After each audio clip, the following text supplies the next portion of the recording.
My dear friends, New Vision chemistry classes में आपका स्वागत है। आज की क्लास में मैं आपको हाइड्रोजन बॉन्डिंग से ही संबंधित दो क्वेश्चन बताऊंगा स्टूडेंट। फर्स्ट क्वेश्चन है, boiling point of alcohol is higher than its corresponding alkanes. और मेरा सेकेंड क्वेश्चन होगा, ice density is less than density of water. Ice density is less than density of water. तो student, तो मैं start करता हूं। इसके पहले यदि आप लोगों ने मेरे चैनल को सब्सक्राइब नहीं किया तो सब्सक्राइब कर दें और लाइक कर दें, ताकि आपको मेरे हर एक नए वीडियो का नोटिफिकेशन मिलता रहे। तो स्टूडेंट, आज का फर्स्ट क्वेश्चन हाइड्रोजन बॉन्डिंग से ही related, boiling point of alcohol is higher than its corresponding alkanes. Hindi में क्वेश्चन होता है, अल्कोहल का क्वथनांक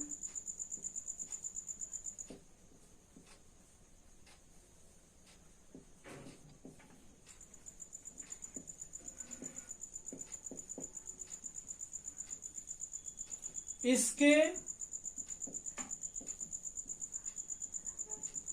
संगत एल्केनों से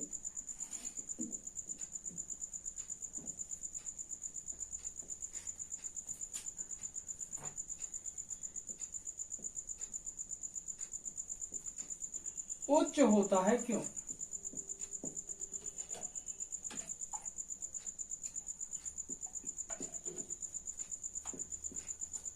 स्टूडेंट, क्वेश्चन समझ आ रहा है? अल्कोहल का क्वथनांक इसके संगत एल्केनों से उच्च होता है, क्यों? तो स्टूडेंट, सबसे पहले अपन को जानने की जरूरत है कि अल्कोहल और उसके संगत alkene, alcohol and corresponding alkanes. तो सबसे पहले अपन लोग देखते हैं स्टूडेंट, CH3OH ये एक अल्कोहल है। इसका नाम है स्टूडेंट मीथेनॉल। क्या नाम है? मीथेनॉल। ओके स्टूडेंट, अब ध्यान देने की बात है कि करेस्पॉन्डिंग एल्केन क्या होगा। दूसरा देखते हैं C2H5OH। इसका नाम होगा स्टूडेंट इथेनॉल। थर्ड है C3H7OH। इसका नाम होगा प्रोपेनॉल। ओके स्टूडेंट, अब यहां पर देखें, ये मीथेनॉल मीथेन से बना हुआ है। किससे बना हुआ था? मीथेन से बना हुआ एल्किल रेडिकल मेथिल है। तो ये एक कार्बन वाला एल्कोहल है, तो इसका करेस्पॉन्डिंग एल्केन होगा CH4। ओके स्टूडेंट, यहां पर CH3 और फोर्थ नंबर के हाइड्रोजन के प्लेस पर इसमें हाइड्रोक्सिल ग्रुप लगा हुआ है और इसमें फोर्थ नंबर का हाइड्रोजन है पहले से। तो ये CH4 है, ये CH3 है, चौथे नंबर के हाइड्रोजन की जगह पर हाइड्रोक्सिल ग्रुप है। तो ये मीथेनॉल का करेस्पॉन्डिंग एल्केन होगा मीथेन। क्या होगा स्टूडेंट? मीथेन। ओके, ये इथेनॉल है। इथेनॉल में इथेन एथिल रेडिकल है। बनता किससे है एथिल रेडिकल? C2H6 इथेन से। मतलब एथिल रेडिकल में 6th नंबर का हाइड्रोजन जो नहीं है, उसके जगह पर क्या है स्टूडेंट? Hydroxyl group. तो इस इथेनॉल का करेस्पॉन्डिंग एल्केन होता है इथेन। ओके स्टूडेंट, यहां प्रोपेनॉल है। प्रोपेनॉल का भी C3H8, ये प्रोपेन इसका करेस्पॉन्डिंग एल्केन होगा। ओके स्टूडेंट, अब यहां पर देखने की बात है कि करेस्पॉन्डिंग एल्केन क्वथनांक, ये जो क्वथनांक होता है, इसका क्वथनांक क्या होता है? एल्केन से हाई होता है। मतलब अल्कोहल का बॉइलिंग पॉइंट हाई होता है एल्केन से। तो यहां पर देखें, अल्कोहल में देखेंगे, ये जो ये एटम है सभी अल्कोहल में रहेगा। ये ऑक्सीजन है। क्या है? ऑक्सीजन। और जो ऑक्सीजन है, इसकी इलेक्ट्रोनेगेटिविटी हाई होती है। इलेक्ट्रोनेगेटिविटी हाई होने की वजह से अल्कोहल में ये डाइपोल क्रिएट कर लेता है। और जब ये डाइपोल क्रिएट कर लेता है तो इसमें हाइड्रोजन बॉन्ड आसानी से बन जाता है। और हाइड्रोजन बॉन्ड बना तो ये मॉलिक्यूल आपस में एसोसिएट हो जाते हैं। आपस में संगुणित हो जाते हैं, मिल जाते हैं और लिक्विड में कन्वर्ट हो जाते हैं। तो in the presence of hydrogen bond boiling point of alcohol is higher than its corresponding alkane because alkane have not any electronegative element, क्योंकि एल्केन में कोई भी इलेक्ट्रोनेगेटिव एलिमेंट नहीं है और एल्केन H बॉन्ड फॉर्म नहीं करता, मीन्स एल्केन में H बॉन्ड नहीं बनता।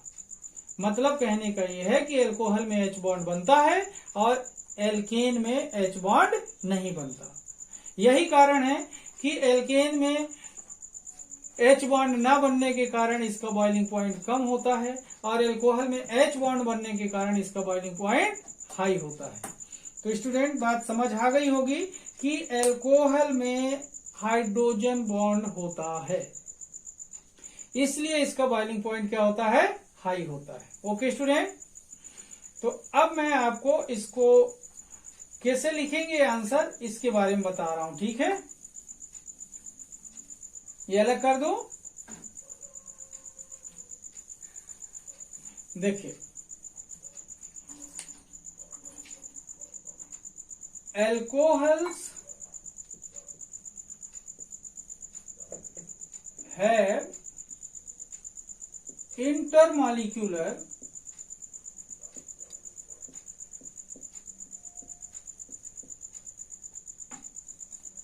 H bond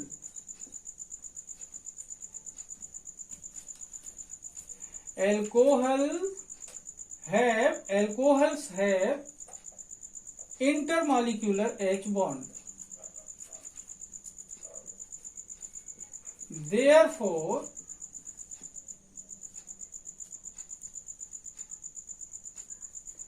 its boiling point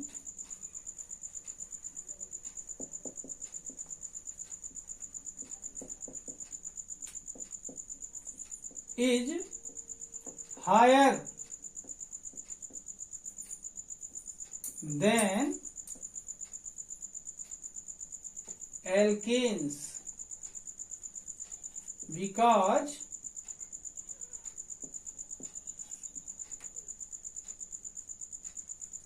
alkanes have not H bond. Okay student, अब यहां पर देखें alcohols have intermolecular H bond, therefore its boiling point is higher than alkanes because alkanes have not H bond. Hindi वाले बच्चे देखेंगे alcohol में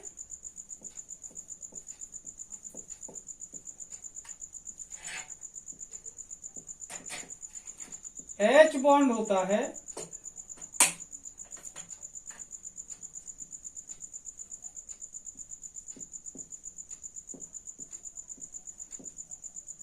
जबकि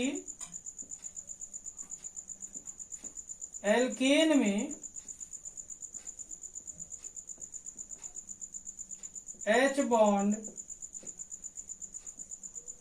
नहीं होता।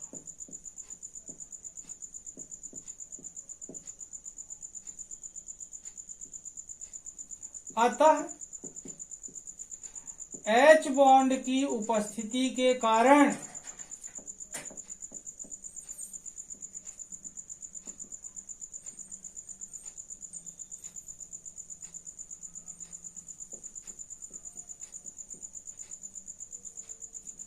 एल्कोहल का क्वथनांक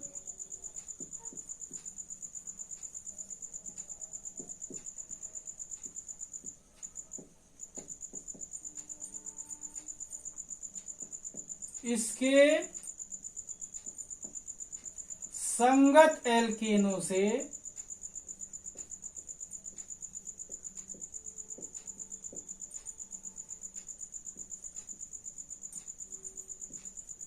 उच्च होता है। ओके स्टूडेंट, एल्कोहल में H बॉन्ड होता है जबकि एल्केन में H बॉन्ड नहीं होता। अतः H बॉन्ड की उपस्थिति के कारण एल्कोहल का क्वथनांक इसके संगत एल्केनों से उच्च होता है। Alcohols have intermolecular H bond, therefore its boiling point is higher than alkanes because alkanes have not H bond. Okay students, such as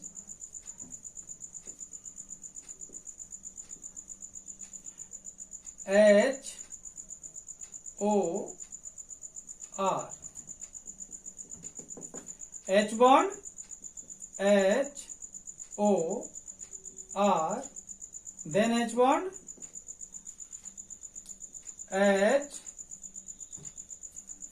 HOR.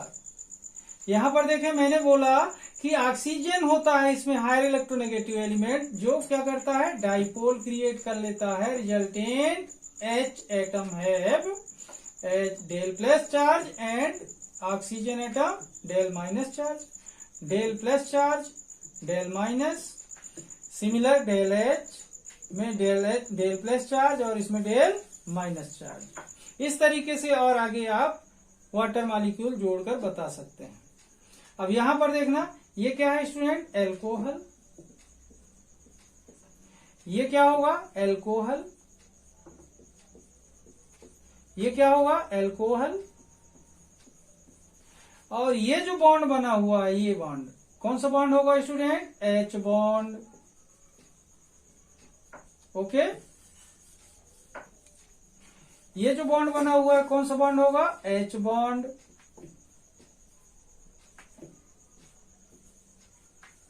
Okay student, इस तरीके से अल्कोहल के मॉलिक्यूल H बॉन्ड फॉर्म करते हैं, intermolecular H bond, और आपस में associate होकर लिक्विड में कन्वर्ट हो जाते हैं। तो H बॉन्ड के कारण अल्कोहल का बॉइलिंग पॉइंट हाई होता है। ओके स्टूडेंट, कहने का मतलब यह है कि अल्कोहल H बॉन्ड फॉर्म करता है और एल्केन H बॉन्ड फॉर्म नहीं करते, इसलिए अल्कोहल का बॉइलिंग पॉइंट एल्केन से हाई होता है। ओके स्टूडेंट, अब मैं बात करता हूं आपको नेक्स्ट क्वेश्चन की, ये अलग कर दो।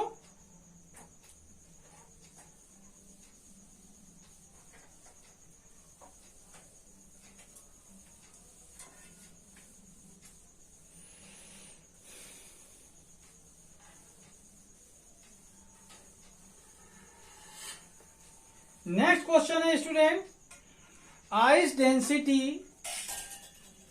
Is less than density of water. Question second, ice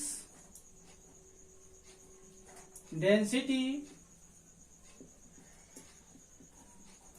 is less than density of water,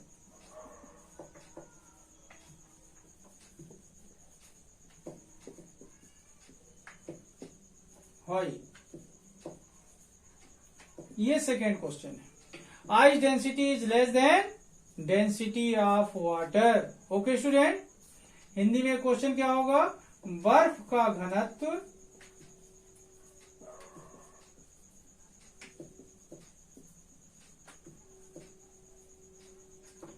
जल के घनत्व से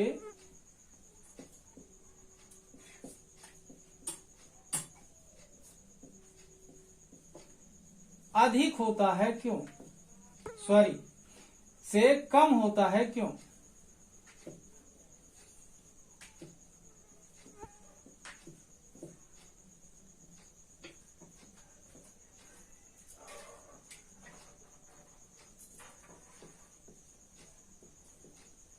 ओके स्टूडेंट, बर्फ का घनत्व जल के घनत्व से कम होता है क्यों, क्वेश्चन समझ आ गया। अब यहां पर देखें, बात यह है कि जो वाटर होता है ये भी H2O है, आइस होती है जो, ये भी H2O है, लेकिन डिफरेंस क्या है इसमें दोनों में कि ये लिक्विड है स्टूडेंट और ये क्या है, सॉलिड है। डिफरेंस समझ आ रहा है। अब देखें कि इसका डेंसिटी लिक्विड फॉर्म में जब रहता है तो डेंसिटी इसकी क्या होती है, ज्यादा, और जब ये सॉलिड फॉर्म में कन्वर्ट हो जाता है तो डेंसिटी हो जाती है कम। मतलब इसकी डेंसिटी हाई और इसकी डेंसिटी कम। तो इसकी डेंसिटी हाई होने की वजह से जो आइस होती है वाटर में स्विम करती रहती है, फ्लोट करती रहती है, तैरती रहती है, क्योंकि आइस की डेंसिटी क्या होती है, कम होती है। और यही क्वेश्चन है कि density of ice is less than density of water, why?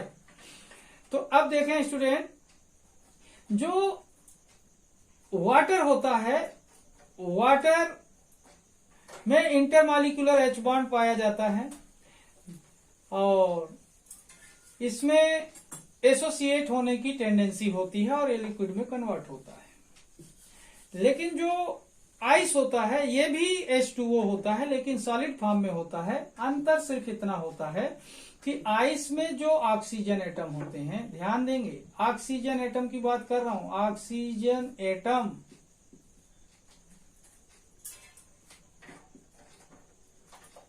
Of ice, ध्यान देंगे ऑक्सीजन एटम ऑफ आइस, इसी ऑक्सीजन पर है आंसर, ध्यान देंगे student, oxygen atom of ice. जो आइस होता है उसमें जो ऑक्सीजन एटम होते हैं उसमें ऑक्सीजन एटम के साथ, जैसे आइस है ये H, ये H, ये वाटर, लेकिन जब ये आइस फॉर्म में होता है इस कंडीशन में स्टूडेंट क्या होता है कि इस ऑक्सीजन से 4 हाइड्रोजन एटम जुड़ जाते हैं, 2 हाइड्रोजन एटम H बॉन्ड के थ्रू जुड़ते हैं स्टूडेंट, ऐसा। ये नेक्स्ट मॉलिक्यूल का है, ऐसा। तो यहां पर देख रहे हैं अपन कि इससे क्या हो रहा है कि oxygen atom one oxygen atom bonded with 4 hydrogen atom. Okay student, अब ये 4 हाइड्रोजन एटम जुड़े हुए हैं, इससे बॉन्डेड हैं। इसमें से देखेंगे कि 2 हाइड्रोजन एटम यहां पर देखें सॉलिड लाइन से, मींस कोवलेंट बॉन्ड से जुड़े हुए हैं। ये दोनों क्या है, कोवलेंट बॉन्ड, मतलब 2 hydrogen atom are bonded with covalent bond and other 2 hydrogen atoms are bonded with hydrogen bond. ये डॉटेड लाइन बनी हुई हाइड्रोजन बॉन्ड कहलाती है। तो ये 2 हाइड्रोजन एटम किससे जुड़े हुए हैं, हाइड्रोजन बॉन्ड से, और ये 2 हाइड्रोजन एटम किससे जुड़े हुए हैं, कोवलेंट बॉन्ड से। इस तरीके से देखें कि इसमें एक टेट्राहेड्रल वेकेंट स्पेस बनता है। ये क्या बन जाता है, टेट्राहेड्रल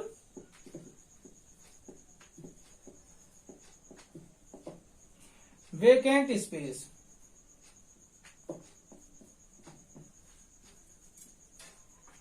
यानी टेट्राहेड्रल वाइड।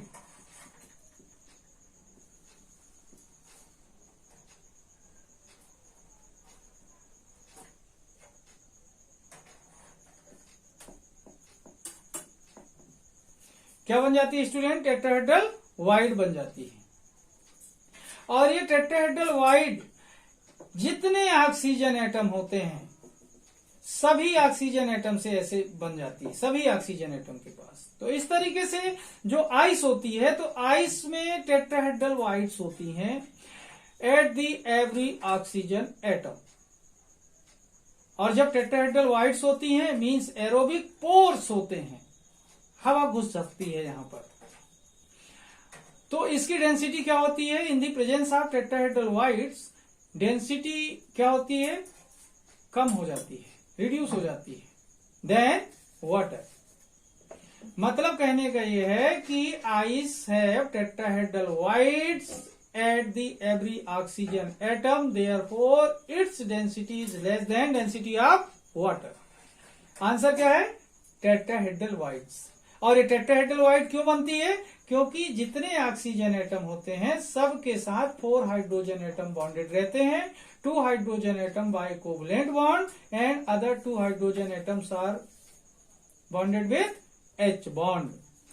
ओके स्टूडेंट, तो शायद आंसर समझ आ गया होगा कि इस तरीके से आइस में जितने ऑक्सीजन एटम होते हैं सबके साथ टेट्राहेड्रल वाइड बनी होती है और इसकी डेंसिटी कम हो जाती है, जबकि वाटर में ऐसा टेट्राहेड्रल वाइड नहीं होती।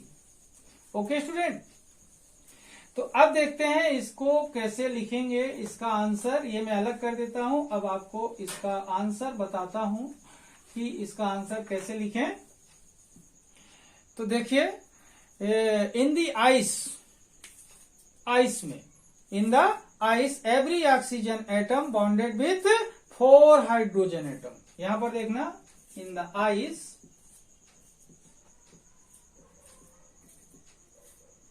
every oxygen atom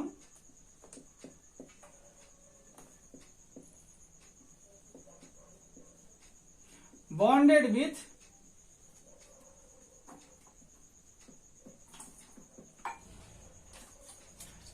4 hydrogen atom।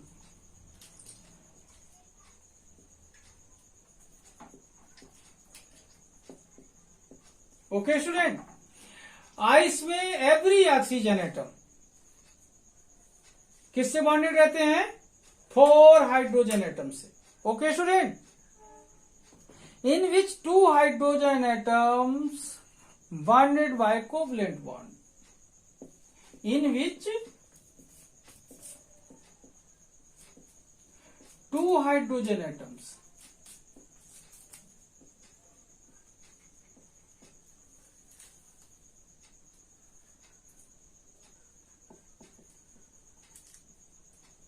bonded with covalent bond,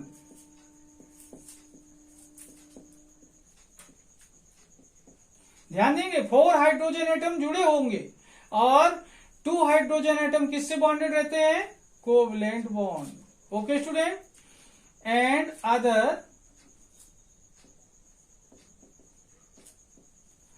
2 hydrogen atoms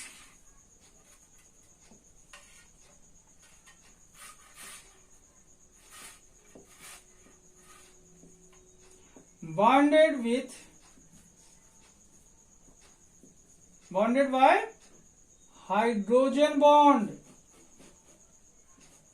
okay student, तो जो 2 हाइड्रोजन एटम है वो किससे जुड़े होंगे? कोवलेंट बॉन्ड के थ्रू, और other 2 hydrogen atoms are bonded by H bond.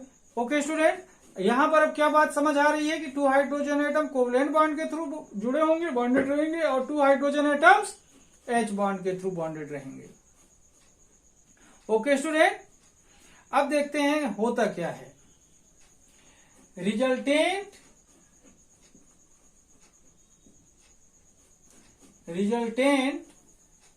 क्या बना था? Resultant a tetrahedral void is formed. क्या होता है? रिजल्टेंट अ टेट्राहेड्रल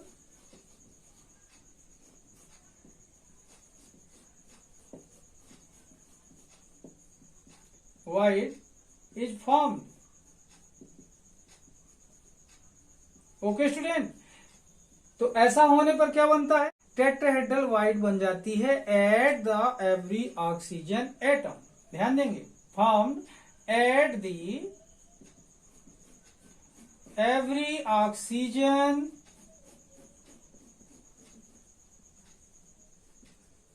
एटम। ओके स्टूडेंट, अब देखें, हिंदी वाले बच्चे ध्यान से समझेंगे इस बात को। बर्फ में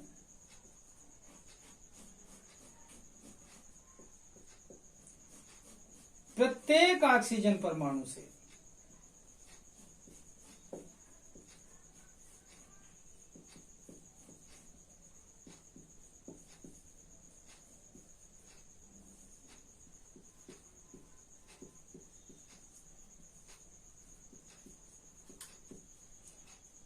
चार हाइड्रोजन परमाणु जुड़े होते हैं। कितने हाइड्रोजन परमाणु? 4।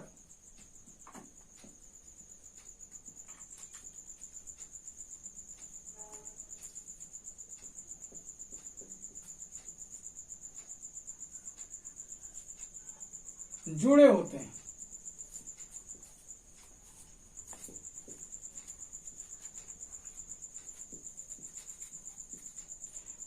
कितने हाइड्रोजन एटम जुड़े होते हैं? 4, जिसमें से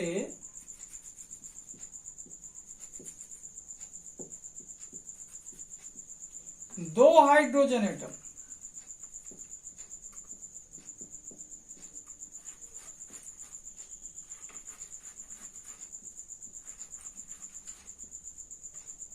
कितने हाइड्रोजन एटम? 2 हाइड्रोजन परमाणु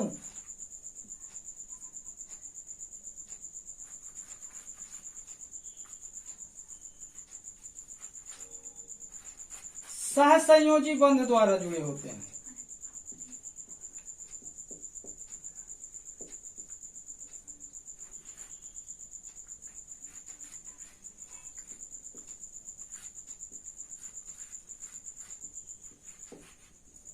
जिसमें से 2 हाइड्रोजन परमाणु सहसंयोजी बंध द्वारा तथा 2 हाइड्रोजन परमाणु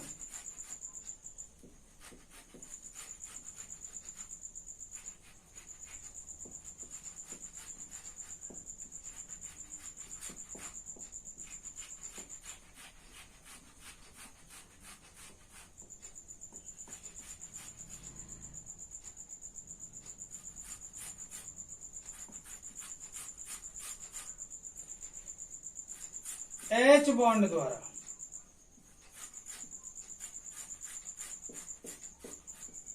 जुड़े होते हैं।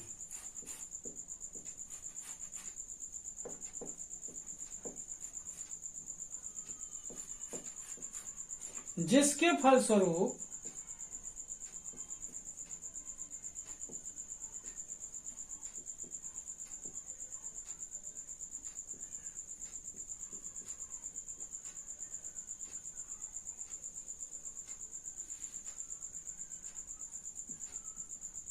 चतुष्फलकीय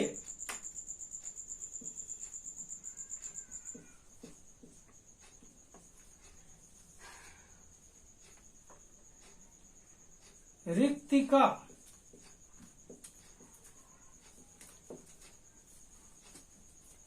प्रत्येक ऑक्सीजन के पास बन जाती है।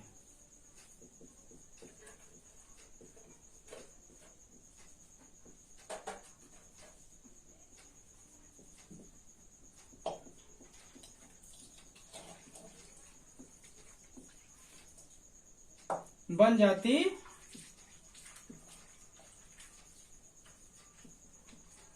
ओके स्टूडेंट, ध्यान देंगे। In the ice every oxygen atom bonded with 4 hydrogen atom in which 2 hydrogen atoms bonded by covalent bond and other 2 hydrogen atoms bonded by H bond resultant a tetrahedral void is formed at the every oxygen atom। बर्फ में प्रत्येक oxygen परमाणु से 4 hydrogen परमाणु जुड़े होते हैं, जिसमें से 2 हाइड्रोजन परमाणु सहसंयोजी बंध द्वारा तथा अन्य 2 हाइड्रोजन परमाणु H बंध द्वारा जुड़े होते हैं, जिसके फलस्वरूप चतुष्फल की रिक्तिका प्रत्येक ऑक्सीजन के पास बन जाती है। ओके स्टूडेंट, आगे बढ़ते हैं थोड़ा सा।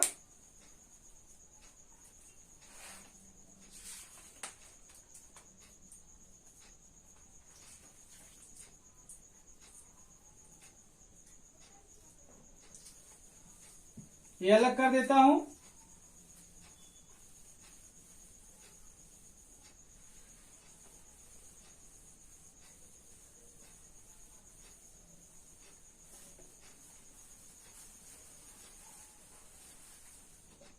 देखिए, सच एज, अब ये जो बात अपन ने की तो ये कैसे होती है दिखाना भी पड़ेगा। तो यहां पर देखें, वाटर का फार्मूला, ये आइस में जब ये ऐसा 2 H बॉन्ड, एक ऑक्सीजन से कितने H बॉन्ड बने होते हैं? 2 H बॉन्ड। फिर next water molecule, oxygen, hydrogen, ये अब इससे जुड़े होते हैं फिर से 2 H बॉन्ड के माध्यम से वाटर, ऐसा। Next H bond, again HOH। Okay student, अब यहां पर देखना है कि इसके साथ तो ये बन गए 2 हाइड्रोजन बॉन्ड, यहां भी अपन ने 2 हाइड्रोजन बॉन्ड दिखाया, ये H बॉन्ड, यहां भी H बॉन्ड, यहां पर भी H बॉन्ड का साइन देंगे अपन कि इस तरीके से, और नेक्स्ट मॉलिक्यूल इससे जुड़े हुए हैं, बॉन्डेड है, यहां पर भी। तो क्या कहानी यहीं खत्म हो जाती है? खत्म नहीं होती, यहां पर फिर से ऑक्सीजन एटम इससे जुड़ा होता है, ऐसे। बस समझ आ रही है? यहां पर भी एक ऑक्सीजन एटम के थ्रू फिर से वाटर यहां पर बॉन्डेड रहता है, बहुत बड़ा आइस हो जाता है धीरे धीरे करके। यहां पर देखेंगे, या फिर ऐसा कर दें,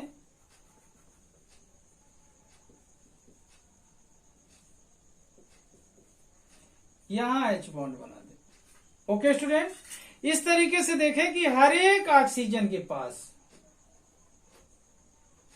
ये टेट्राहेड्रल शेप दिख रहा है, टेट्राहेड्रल शेप दिख रहा है, यहां भी टेट्राहेड्रल शेप दिख रहा है, यहां भी टेट्राहेड्रल शेप दिख रहा है। मतलब जितने भी ऑक्सीजन एटम होंगे आइस में, सबके पास क्या होगा? टेट्राहेड्रल वाइड बन जाएगी।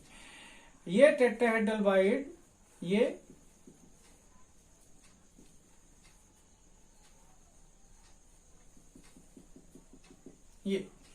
क्या कहलाएगी? Tetrahedral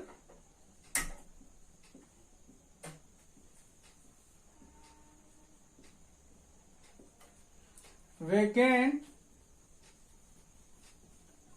space.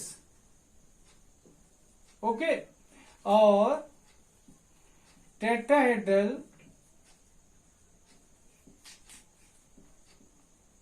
Wide. Okay student, tetrahedral void या फिर टेट्राहेड्रल वेकेंट स्पेस बोल सकते हैं। यहां पर देखें अपन कि ये कौन सा बॉन्ड कहलाता है? ये बॉन्ड कौन सा होगा? H bond. ओके स्टूडेंट, कौन सा बॉन्ड होगा? H bond. ये जो बॉन्ड होगा कौन सा बॉन्ड होगा? Covalent bond.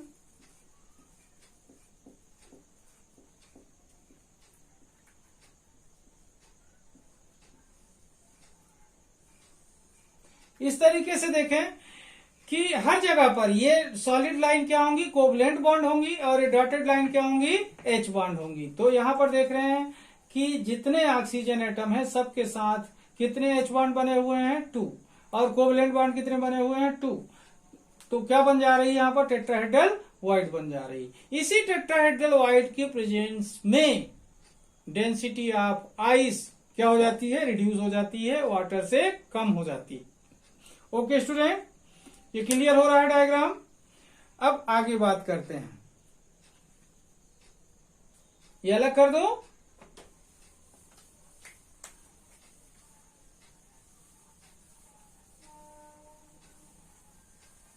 अब देखें स्टूडेंट, अब क्या बताएंगे कि it is clear that at the every oxygen atom of ice, it is clear that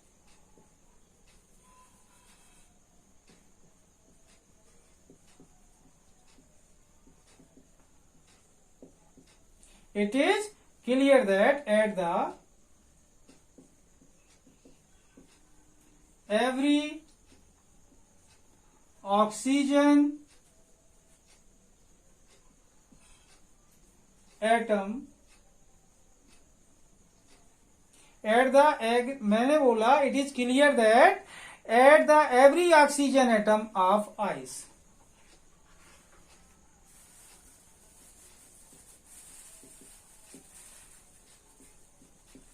ice have tetrahedral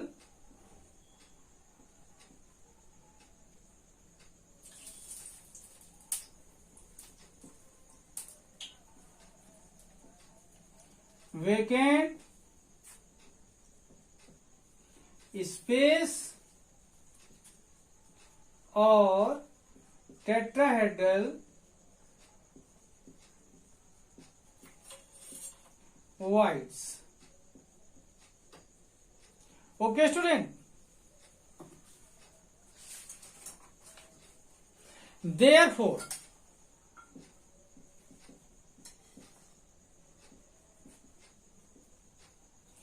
therefore ice density is less than density of water. Therefore ice density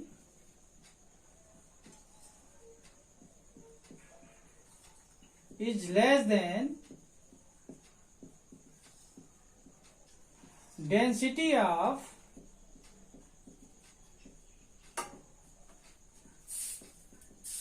water. Okay student, clear हो गया answer कि ice में जितने oxygen atom होते हैं सबके पास tetrahedral void होती है, इस कारण इसकी डेंसिटी वाटर से कम होती है. हिंदी वाले बच्चे क्या लिखेंगे? इस प्रकार स्पष्ट होता है कि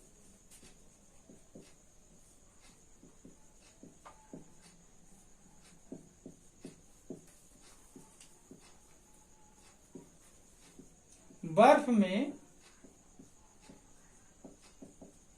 प्रत्येक ऑक्सीजन परमाणु के पास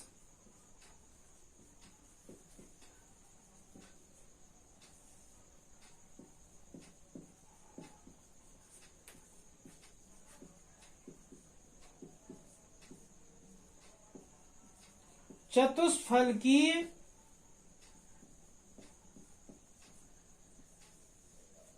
रिक्तिका. रिक्तिका क्या हुई स्टूडेंट? खाली जगह.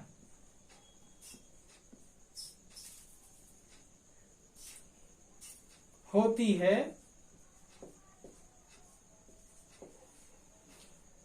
इसलिए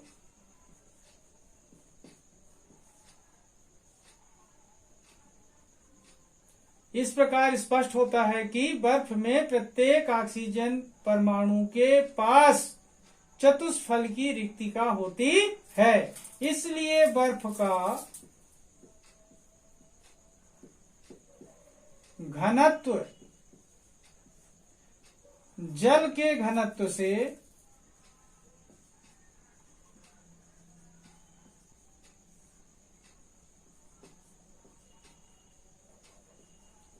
कम होता है और बर्फ जल में तैरती रहती है.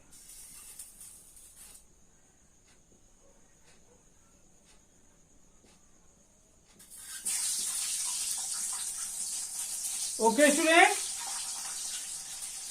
इस तरीके से आप लोगों ने देखा कि आइस में जितने भी ऑक्सीजन एटम होते हैं सबके पास टेट्राहेड्रल वाइड होती है और टेट्राहेड्रल वाइड की उपस्थिति के कारण इसका घनत्व जल के घनत्व से क्या हो जाता है?